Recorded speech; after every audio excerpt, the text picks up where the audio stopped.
मैत्रिणींनो, बरेचदा तुम्ही बघितलं असेल, जेव्हा आपण धुतलेली भांडी बास्केटमध्ये ठेवतो तर त्यातलं जे एक्स्ट्रा पाणी असतं ते सगळं ओट्यावर सांडतं. तर त्यात जर आपल्या ओट्याला जर किनारी दिलेली नसेल तर ते सगळं पाणी खाली सांडतं, आपली फरशी देखील खराब होते आणि जर मॉड्युलर किचन असेल तर आपले कॅबिनेट्स देखील खराब होतात. तर या प्रॉब्लेमला मी बरेच दिवसापासून फेस करत होते, त्यामुळे मी हा मस्त असा ड्रेनेज ट्रे मागवलेला आहे. आजकाल तर त्या टाईपच्या बास्केटच मिळतात ज्याला ड्रेनेज ट्रे ऑलरेडी अटॅच असतो.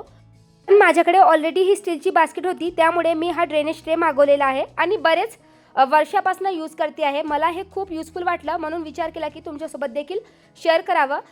आता धुतलेल्या भांड्याचं पाणी खाली न सांडता या ट्रेमध्ये जमा होतं आणि मी नंतर फेकून देते, त्यामुळे ओटा देखील क्लीन राहतो, त्यावर पाण्याचे डाग देखील पडत नाही व माझं एक्स्ट्रा काम वाचतं. जर तुम्ही या प्रॉब्लेमला फेस करत असाल तर हा ट्रे नक्कीच ट्राय करा. त्यानंतर मागच्या व्हिडिओत बरेच जण मला या सिंक ऑर्गनायझरबद्दल लिंक मागत होते, तर हा देखील मी ऑनलाईनच मागवला होता आणि बरेच दिवसापासून यूज करते आहे. मला खूप युजफुल वाटला. सिंकशी रिलेटेड जेवढ्याही वस्तू आहे ना त्या एकाच ठिकाणी ऑर्गनाइज होतात आणि कापड सुकवायसाठी देखील एक एक्स्ट्रा जागा दिलेली आहे. जर तुम्हाला मागवायचं असेल तर कमेंटमध्ये लिंक टाईप करा.